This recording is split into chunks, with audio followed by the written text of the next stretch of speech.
नमस्कार प्रिय किसान साथियों, welcome to our YouTube channel Bantika tech. Bharat में गेहूं की खेती बड़े पैमाने पर होती है। मौसम की मार ना पड़े तो पैदावार किसानों को खुश कर देती है। गेहूं की फसल की सही देखभाल करके और बीजों का चयन में सतर्कता अपनाकर पैदावार को बढ़ाया जा सकता है और इसकी उपज से अधिकतम लाभ लिया जा सकता है। रबी की फसलों में गेहूं की फसल काफ़ी महत्वपूर्ण है। किसी भी प्रकार की खेती में खाद और उर्वरक की मात्रा मिट्टी जांच के बाद ही किया जाता है। फसल की पैदावार और क्वालिटी में एक इम्पोर्टेंट रोल खाद एवं उर्वरक की मात्रा पर निर्भर करती है। गेहूं में हरी खाद, जैविक खाद एवं रासायनिक खाद का प्रयोग किया जाता है। खाद एवं उर्वरक की मात्रा गेहूं की किस्म, सिंचाई की सुविधा, बोने की विधि आदि कारकों पर भी निर्भर करती है। आज हम इस वीडियो में बात करेंगे कि गेहूं में पीलापन क्यों आता है और उसको कैसे कम करें, गेहूं में कल्ले और फुटाव कैसे बढ़ाएं और साथ में गेहूं में क्या डालना चाहिए जिससे उत्पादन और क्वालिटी हमें अच्छी मिले। इससे पहले अगर आप हमारे चैनल पर पहली बार आए हैं तो सब्सक्राइब करें और वीडियो का टॉपिक पसंद आए तो लाइक का बटन ज़रूर दबाएं। तो चलिए स्टार्ट करते हैं आज का टॉपिक। गेहूं की फसल में अक्सर कई किसानों को सेहत समस्या आती है कि उनकी फसल में पीलापन आने लगता है। इस तरह का पीलापन आना फसल के स्वास्थ्य न होने का संकेत देता है। इसका मतलब यह है कि कहीं ना कहीं गेहूं की फसल में देख रेख में कोई कमी रह गई है। गेहूं की फसल में पीलापन आने की कई वजह हैं।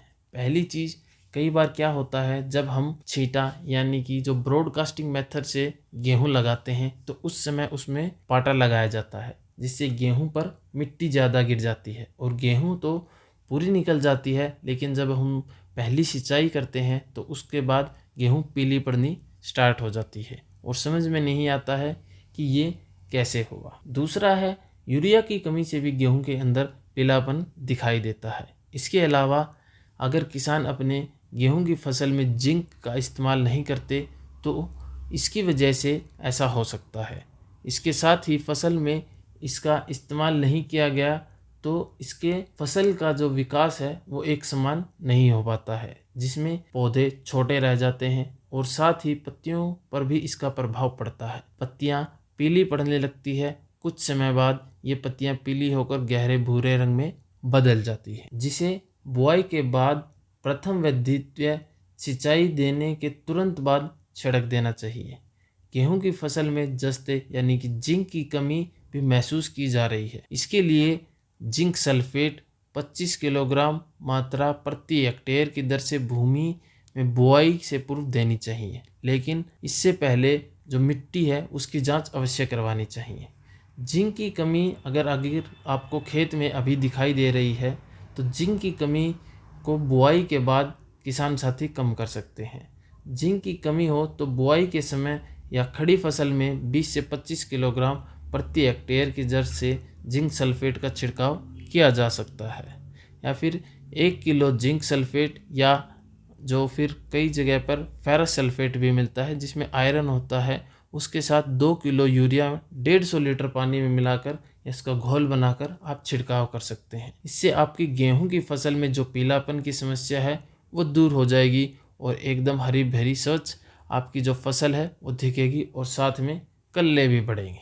इसके अलावा कल्ले बढ़ाने के लिए किसान साथी अलग से इफ़को सागरिका खाद जो लिक्विड में आती है वो भी यूज़ कर सकते हैं, बायोवीटा भी यूज़ कर सकते हैं, या फिर जो किसान जैविक के अंदर जाते हैं वो किसान वेस्ट डिकम्पोजर का भी कल्ले बढ़ाने के लिए इस्तेमाल कर सकते हैं। किसान साथियों, कोशिश करें कि एक स्प्रे हमें यूरिया का घोल का गेहूं की फसल में अवश्य करना चाहिए। जहां पर आप 40 से 45 kg यूरिया डालते हैं वहां पर हम 4 किलो यूरिया के अंदर काम चला सकते हैं। इसके साथ आपको सल्फर, जिंक आप ऐड करना चाहें तो कर सकते हैं। जो किसान साथी यूरिया नहीं लेना चाहते हैं या सोचते हैं कि हम बैग लेके आएंगे यूरिया का, उसके जगह पर किसान साथी 13-045 का भी साथ में मिलाकर इसका छिड़काव कर सकते हैं।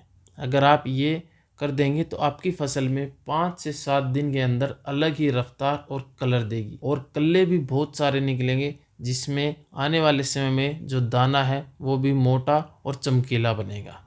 बस ये ध्यान रखें कि उर्वरकों का उपयोग के दौरान खेत में पर्याप्त नमी होनी चाहिए। सूखी ज़मीन में छिड़काव ना करें। अगर आपका कोई प्रश्न या कोई सुझाव है तो आप हमें कमेंट करके भेज सकते हैं। वीडियो शेयर करना बिल्कुल ना भूलें। मिलते हैं अगली वीडियो में एक नए टॉपिक के साथ। तब तक के लिए धन्यवाद।